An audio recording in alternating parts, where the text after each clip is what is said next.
प्राकृतिक कीट और रोग प्रबंधन प्रणाली को क्षति के बारे में पहले भी थोड़ा डिस्कस कर चुके हैं शुरुआत में, जब हम देख रहे थे कि एकल फसल पद्धति लाने से और इंसेक्टिसाइड वगैरह का यूज़ करने से क्या होता है। तो हम यहाँ देख रहे हैं कि जो वज़न है, जो वेटेज है, जो दम है, वो हानिकारक कीट और रोगजनक सूक्ष्म जीवों का बढ़ गया है। इसी के कीटों और सूक्ष्म जीवों का और खरपतवारों वगैरह का बढ़ गया है। और मित्र कीट और मित्र सूक्ष्म जीव जो है उनका वजन कम हो गया है। ठीक है, इसमें हमें इतना समझ में आ रहा है। फिलहाल यही सिचुएशन है। ठीक है, तो ये मैं कुछ यहाँ पर आपको कुछ हमारे मित्र कीट बताना चाहता हूँ किसान भाइयों, जिनमें से मुझे लगता है ज़्यादातर को आप जानते हैं। हो सकता है शायद कुछ को आप नहीं जानते हो, कुछ को हम बिना जाने कैसे मार रहे हैं उस पर मैं आपको बताऊंगा, कुछ जानकारियाँ दूंगा। बाकी इन डिटेल आप गूगल में ले सकें। यहाँ पर सारी इन्फॉर्मेशन सुपरफिशियल ही जा रहा हूँ, ऊपर ही बता रहा हूँ।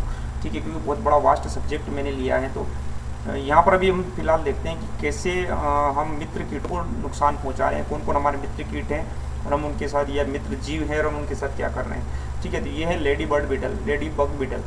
ठीक है, ये जो का जीवड़ा होता है, जीवड़ा मतलब यूँ समझ लीजिए कि एफिड, तेला मच्छर, या फिर आप मोइला बोलते हैं जिसको मोइला। ठीक है, तो मोइला जो होता है ये उसको खाती है। दिन भर में 100 कीटों को खा जाती है, उनका रस चूस के छोड़ देती है। ठीक है, इसके टांग के यहाँ देखिए, ये एक रस चूस के इसने यहाँ खोल छोड़ा हुआ है। ऐसे अभी इसको एक और पकड़ा, इसका भी रस चूसेगी, इसको भी इसे छोड़ दी। तो ये बहुत ही काम की चीज़ है। मुझे लगा पता है, ये धनिए में के खेत में बहुत ज़्यादा दिखी थी मैंने। ठीक है, ये मेरा सबसे फेवरेट इंसेक्ट है, फ्रेंडली इंसेक्ट में हर खेत में लगभग दिख जाता है, खास करके जहाँ पर केमिकल का यूजेस कम होता है। ठीक है, तो ये आपको हर जगह देखने को मिली। ये देखिए यहाँ पर इसने ये खोल छोड़ रखा है, ये खोल छोड़, ये पूरे तरीके से रस चूस लेती है अंडों का और इन दूसरे कीटों का, सबको मार देती है। ठीक है, तो ये हमारे बहुत ही काम का चीज़ है। ठीक है, अलग अलग तरह के हो सकते हैं, अलग अलग एरिया में लाल हो सकते हैं, काले हो सकते हैं, पीले हो सकते हैं, पिंक हो सकते हैं, अलग अलग क्षेत्र में अलग अलग तरह के होते हैं। ठीक है, ये इनका जीवन चक्र मैंने दिखाया है, बाकी जीवों का जीवन चक्र मैंने नहीं दिखाया, लेकिन इसका जीवन चक्र मैंने खास करके दिखाया क्योंकि ये बहुत काम का है। ये हमारे हमारे लिए सबसे इम्पोर्टेंट है। जो सबसे ज़्यादा डेंजरस इंसेक्ट हैं ये एफिड है, और इन एफिड को मारने का काम ये बहुत तेज़ी से करती है, बहुत मुस्तैदी से करती हैं। ठीक है, तो ये हमारे लिए बेस्ट इंसेक्ट है जो हमें बचाना चाहिए, बढ़ाना चाहिए कैसे भी करके। तो इनमें कैसे होता है, ये प्रजनन होता है, पीले अंडे देती है, पीले अंडों से काले काले इनके लार्वा निकलते हैं जो थोड़ी भूरे कलर के होते हैं शुरुआत में। फिर ये इंसेक्ट का रस चूस के, देखिए रस चूस रहा है, काला पड़ता है इसमें, ये धीरे धीरे तो चकते पड़ते हैं, साइडों में चकते पड़ते हैं। फिर ये प्यूपा बन जाता है, प्यूपा से निकल के इसका मेन इंसेक्ट निकल के वापस से अंडे दे देता है। तो ये इसका जीवन चक्र शॉर्टकट में मैंने समझा दिया है, सेम टू सेम ऑलमोस्ट। ठीक है, लेकिन ये सब मर रहे हैं केमिकल के यूजेस की वजह से। ये अंडे देना भूल रहे हैं, शायद रिसर्च पेपर पढ़ेंगे आप गूगल पर जाके तो पता चल जाएगा। ये अंडे देना भूल रहे हैं, या फिर ये कीटों को खाने की इनकी क्षमता खत्म हो रही है। ठीक है, ये इनका घर बनाना भूल जा रहे हैं, ये प्यूपा करना भूल जा रहे हैं, तो इनका जो जीवन चक्र वो प्रभावित हो रहा है। तो हमें कैसे भी करके इनको बचाना है। आप अगली बार खेत में जाओ तो देखिएगा कि आपके खेत में ये जीव कितने हैं। आप पूरे खेत का राउंड मारते हो तो उसमें आपको ये कितने दिखाई देते हैं। अगर हर पौधे पर एक आध दिखाई देता है, या 10 पौधे में एक दिखाई देता है, या 100 पौधों में 1000 पौधों में एक दिखाई देता है, या फिर पूरे 10 मीटर स्क्वायर में एक दिखाई देता है, 1 मीटर स्क्वायर में एक दिखाई देता है, या पूरे खेत में 2-4 ही दिखते हैं, तो आप देखना ये जितने ज़्यादा दिखेंगे उतना ज़्यादा फ़ायदा है। मैं तो सीधी सी बात जानता हूँ। ठीक है, ये हो गया ड्रैगन फ्लाई, जिसको हम बचपन में हेलीकॉप्टर बोलते थे। ये हेलीकॉप्टर जैसा दिखता है, बड़ा सा मुँह आगे से और गोल और लंबी सी पूँछ। ठीक है, तो इसको ड्रैगन फ्लाई बोलते हैं। ये कीटों को खाती हैं, बहुत सारे तरह के मच्छरों को और मछलियों को इनको खा कर ये, जैसे कि ये फ्रूट, जैसे फल में एक मक्खी लगती है उसको खाने का काम कर रही है। तो ये कैसे भी करके हमारे जो फसलें होती हैं उनको बचाने में मदद करती है। ये यहाँ तक टिड्डियों को भी खाती है कई बार तो। ठीक है, तो ये जो जीव है ये भी हमारा मित्र कीट है। उसके बाद हम बात करते हैं ठीक है, ये भी मर रहे हैं पेस्टिसाइड की वजह से। उसके बाद मकड़ियाँ भी बहुत सारे तरह के कीटों को ज़िंदा खा जाती हैं, अपनी जाल बनाकर जाल में फंसा लिए, फिर उनके ऊपर पूरा लपेट देती है और अपने बच्चे के अपने अंडे देती है इसके अंदर। ठीक है, फिर उसके बाद ये लार्वी को खाती हैं, बहुत सारे तरह के कीटों के जो लार्वा होते हैं उसको ये ज़िंदा खा जाती है, या अपने बच्चे दे देती है इनके अंदर, उनके अंडों को खा जाती हैं। तो इस तरह से ये कीड़ों को कंट्रोल करने में बहुत बड़ी मदद देती हैं। इनको भी हम मार रहे हैं। यह ततैया, वास्प जिसे बोलते हैं, भुमरी, शायद भुमरी भी बोलते हैं इसको। ठीक है, तो ये अब क्या करती है, अपना जो घर बनाती है, खोल बनाती है, दीवारों के ऊपर, पेड़ों के ऊपर, कोनों में, पत्थरों में मिट्टी का घर बनाती है। उसके अंदर अंडा देती है, अंडे के अंदर 3-4 जिंदा इल्लियों को छोड़ के बंद कर देती है। तो इल्लियाँ दम घुटने से मर जाती है और इसका बच्चा जब निकलता है तो वो इन इल्लियों को खा के बड़ा होकर बाहर निकलता है। इस तरह से ये प्राकृतिक कंट्रोल करती है। उसके अलावा पक्षी हैं जो बहुत सारे तरह के कीटों को खाते हैं। एक ज़माना था कि ये पक्षी मेरे गांव में हद से ज़्यादा थे। मतलब मैं 6th स्टैंडर्ड, मुझे अभी भी याद है 6th या 7th स्टैंडर्ड में था, खाना खाने बैठता था तो 8-10 चिड़िया मेरे आसपास आके बैठती थी। मैं उनको मतलब मैं अपने हाथ में रखता था और 1-2 चिड़िया ऐसी थी जो मेरे हाथ में से हमेशा खाना खाती थी, मुझे फंसा आता था उनको खिलाने में। मैं ऐसे उंगली के टुक पर रखता, नोक पर रखता था और वो आके खाने को ले जाती थी, रोटी को, ठीक है।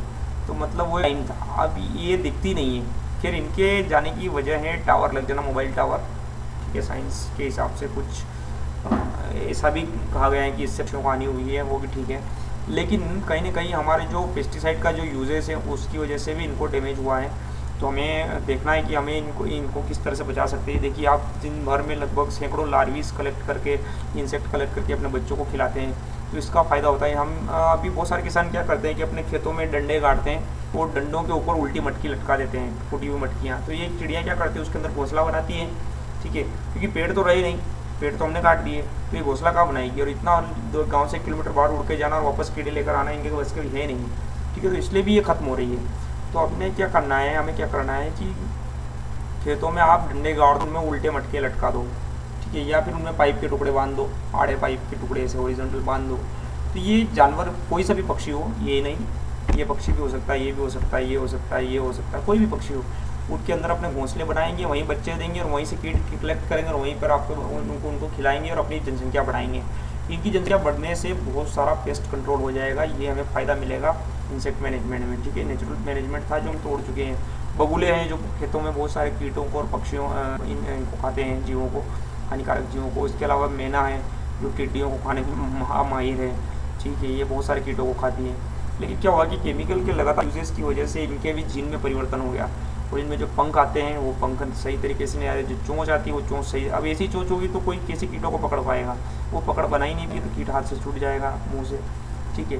तो बहुत सारे तरह के इशू आ रहे हैं। उसके अलावा गिरगिट है, गिरगिट पहले सोयाबीन के खेत में जब सोयाबीन इकट्ठी करने जाते थे, मुझे याद है, ठीक है, तो इतने गिरगिट भागते थे हमारे आगे आगे कि हम सोचते थे गिरगिट आते क्यों, लेकिन अब समझ में आता है गिरगिट क्यों थे, वो उनका क्या महत्व था। एक्चुअली वो बहुत सारे कीटों को खाने का काम है। एक गिरगिट अगर एक दिन में 10 भी खा रहा, आपके खेत में 1000 गिरगिट है, तो समझ लीजिए आपके खेत में तो इंसेक्ट डेरा डाल ही नहीं सकता।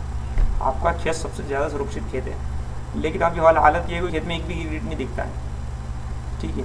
तो उसके पीछे का कारण है कि मेढ़े रहे नहीं, मेढ़े तो एक फीट भी नहीं बची।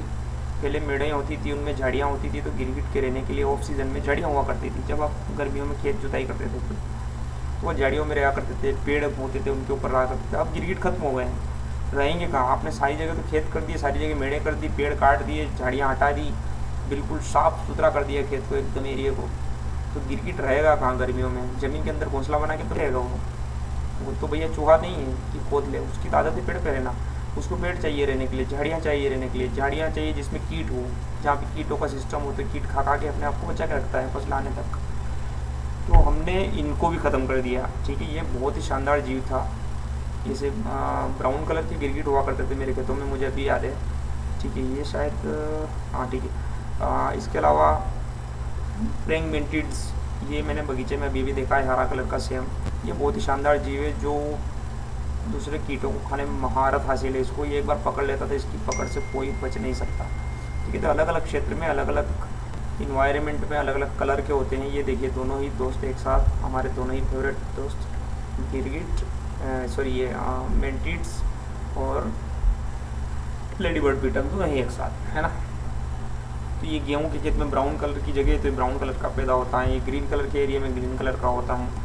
ठीक, ये भी बहुत ही इम्पोर्टेंट जीव है। ये देखिए पर्पल कलर का फ्लावर है, पिंक कलर का, तो इसके साथ में पिंक कलर का ही प्रेगमेंटेड है ये मकड़ी। ये जो कीड़ा बेटा है, ये तितली है, देखने में कहते हैं ना तितलियाँ बहुत अच्छी होती है दोस्तों। तितलियाँ ही लार्वी पैदा करती है, तितलियाँ अंडे देती हैं, तितलियाँ एडल्ट है, मतलब जो बच्चे पैदा करने की क्षमता रखते हैं वो बड़े एडल्ट हैं। ये तितलियाँ अंडे देती हैं, इन अंडों से लार्वा निकलता है। लार्वा मतलब इल्ली जिसे कहते हैं, वो इल्ली ही आपका सबसे बड़ा नुकसान करती है, ठीक है। तितली नुकसान नहीं करती, तितली सिर्फ अंडे देती है। उन अंडों से जो इल्ली निकलती है वो नुकसान करती है।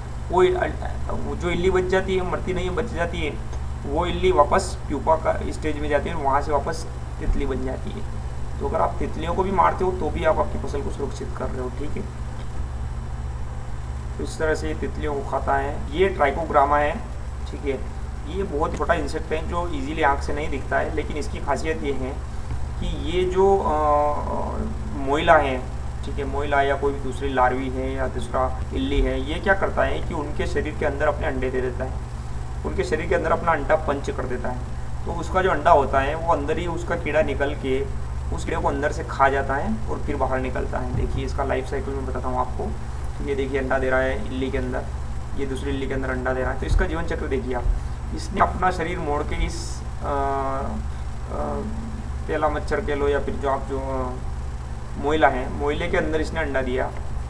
इसका जो है बच्चा है वो मोइले के शरीर में बड़ा हुआ और मोइला मर गया, और मोइले के पीछे से ये अपना ढक्कन खोल के वापस बाहर आ जाता है, उड़ने लग जाता है, वापस अंडे दे देता है। इसका जीवन चक्र चलता है। ये जीव जितना ज़्यादा होगा हमारे खेतों में प्रकृति में उतना बेहतर होगा।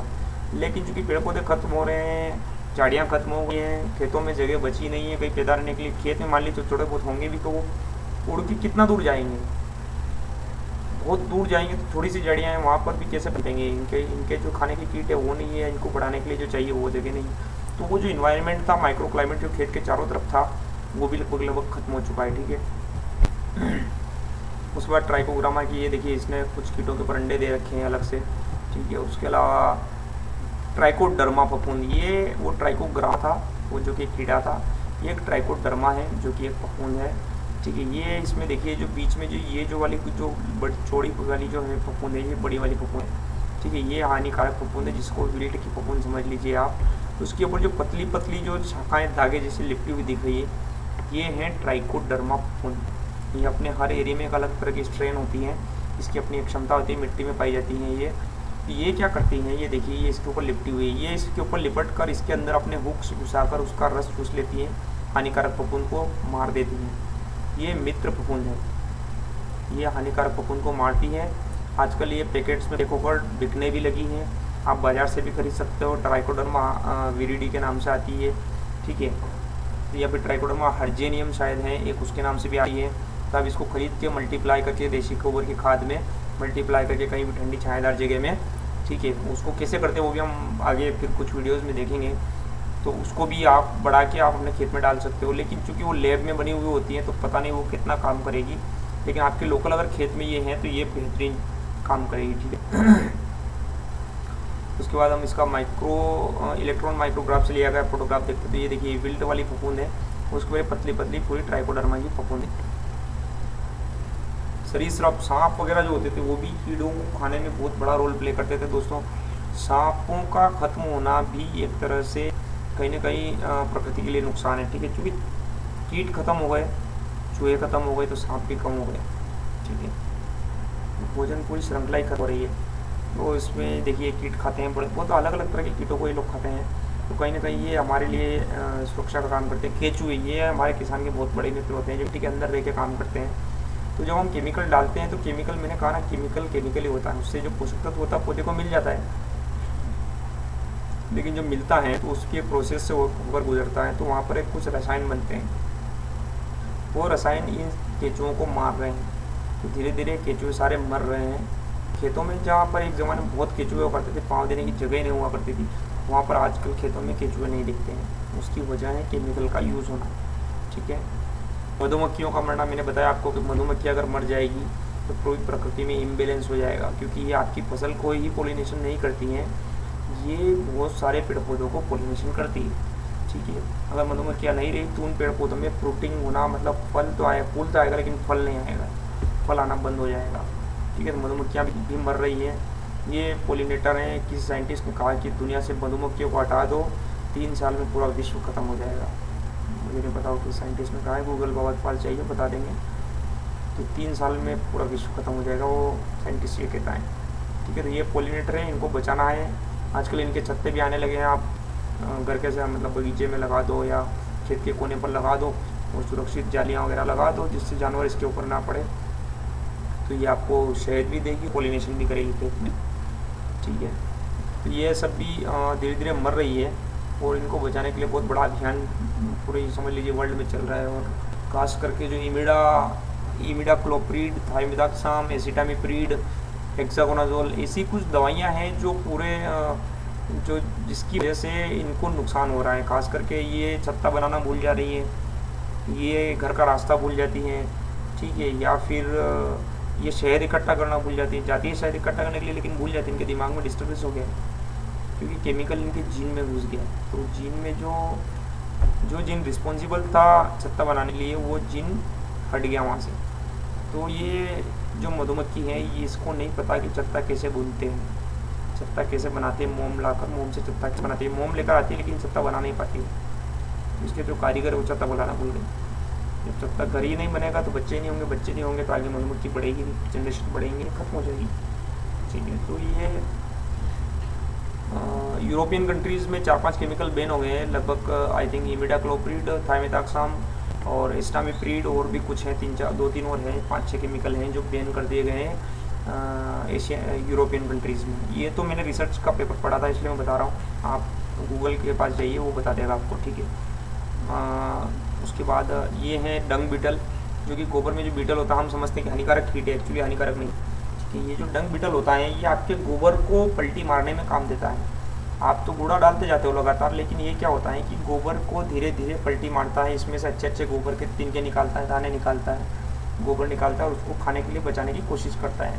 तो ये उसकी गठाने बनाता है और उसको छोड़ता है, गठाने बनाता है और छोड़ता है। तो उससे क्या गोबर में पलटी लगती है, हवा लगती है, और जैसे जैसे हवा लगती है उसमें बैक्टीरिया वगैरह, माइक्रोब्स वगैरह काम करते हैं और गोबर अच्छा खाद बनता है। ठीक है, जो काम हमें करना चाहिए गोबर को पलटी मारने का, हम तो नहीं करते हैं, ये हमारे लिए करता है। जिस स्तर तक कर पाता है उस स्तर तक करता है। ये हमारी फसलों को नहीं खाता, ये सिर्फ गोबर खाता है, इसे डंग बीटल बोलते हैं, गोबर की बीटल।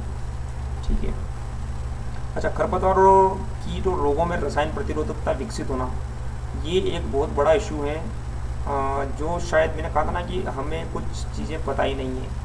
ठीक है, तो हो सकता है कि मुझे लगता है किसानों को शायद इसके बारे में ज़्यादा आइडिया नहीं है। ठीक है, तो मैं आपको बताता हूँ पहले तो प्रतिरोधकता क्या होती है। प्रतिरोधकता वही बच्चे वाला एग्जाम्पल जो मैंने शुरुआत में दिया था कि बच्चे को शुरू के दिन 2 थप्पड़ मारो, ज़्यादा मस्ती करता है, गाली गलौज करता है, तो 2 थप्पड़ मारो, रोएगा, परेशान होगा, शायद थोड़ा कम करेगा, लेकिन फिर बस गाली देने लग जाएगा, फिर मारोगे फिर रोएगा, परेशान होगा। ऐसे करते करते 10-15 दिन बाद उसको 2 थप्पड़ से कोई फ़र्क नहीं पड़ता है। ठीक है, सज़ा बदलनी पड़ेगी, फिर उसको कोई फ़र्क नहीं पड़ेगा, फिर सज़ा लोगे, ज़्यादा मारोगे फिर भी कोई फ़र्क नहीं पड़ेगा, तो मार खाने का आदी हो जाएगा। इसे कहते हैं प्रतिरोधक क्षमता विकसित होना लगभग। ठीक है, यहाँ पर भी मैंने वही दिखाने की कोशिश की है। तो इसमें आप समझिए यहाँ पर किसान भाइयों, ये प्रतिरोधक क्षमता विकसित कैसे होती है। ये हरे वाले जो हैं ये ससेप्टिबल होते हैं। ससेप्टिबल मतलब इनमें आप दवाई डालोगे तो ये मर जाएंगे लगभग। वो जो एक जो है लाल वाला, ये है प्रतिरोधक क्षमता वाला, इसमें आप केमिकल डालो ये नहीं मरेगा। पेंडिमिथालिन डालो, मान लो जैसे खेत में पेंडा डालना है खरपतवार को मारने के लिए, तो सारे मर जाएंगे लेकिन एक नहीं मरेगा। तो आपने शुरू के साल स्प्रेइंग किया, बिफोर स्प्रेइंग ये ऐसे थे, स्प्रेइंग के बाद क्या हुआ कि ये लाल वाला तो एजिटीज आ गया, मतलब 100% जो प्रतिरोधक थे वो तो एजिटीज आ गए। जो ससेप्टिबल थे उनमें से भी 2 पौधे बच गए, मतलब इनमें थोड़ी क्षमता विकसित हो गई प्रतिरोधकता की। अगले साल क्या होगा कि स्प्रेइंग से पहले इसके जो बीज हैं वो तो पूरे बढ़ जाएंगे, और उनके बीज है जो वो क्योंकि कम बढ़े हैं, उनमें रेजिस्टेंस कम है तो वो कम बढ़ेंगे, तो खेत में आपके प्रतिरोध क्षमता वाले तीसरे साल ज़्यादा हो गए। आप स्प्रे करोगे चौथे साल क्या होगा कि जो बचेंगे वो सारे रोग प्रतिरोध जो पेस्टिसाइड खरपतवार नाशी जो होता है, पेंडिमिथालिन जो आपका उदाहरण के लिए, तो उसके प्रति प्रतिरोधक होंगे। ये सारे चौथे साल में आपको सारे प्रतिरोधक प्लांट्स मिलेंगे। तो 4 साल बाद आप उस पेंडिमिथालिन का डबल डोज भी डाल दोगे तो भी इनको फर्क नहीं पड़ेगा, क्योंकि इनके लिए तो वो नॉर्मल केमिकल हो गया है। ठीक है, बच्चे को आप कितना भी मारो, आप डंडे से मारने लग जाओगे तो चौथे साल तो डंडे से मारोगे तो भी फर्क नहीं पड़ेगा। ठीक है, आप 2-4 मारेंगे, खा लेंगे, क्या है, फिर अपनी तो मस्ती करेंगे। तो उस टाइप का सिस्टम हो चुका है। ये सिस्टम ना सिर्फ खरपतवार में हुआ, यही कीटों में भी हुआ है, यही बीमारियों में भी हुआ है। ठीक है, तो बहुत सारे खरपतवार थे, आपने खरपतवार नाशी डाला तो बाकी तो मिट गए, लेकिन एक ये बच गया, एक ये यहाँ बच गया, एक यहाँ बच गया, ठीक है, एक ये यहाँ बच गया। तो इस तरह से कुछ खरपतवार बच गई। इनके जो बीज होंगे अगले साल यहाँ पर फैल जाएंगे और यही दवाई जो यहाँ डाली यहाँ डालोगे, ये दवाई यहाँ पर काम नहीं करेगी। ठीक है, इसे कहते हैं रोग प्रतिरोधक क्षमता का विकसित होना। तो अल्टीमेटली होता ये है कि आपकी जो मिट्टी है उसकी उत्पादकता कम हो जाती है लगातार केमिकल के इस्तेमाल से, फर्टिलाइज़र के इस्तेमाल से, देशी खाद ना मिलने की वजह से,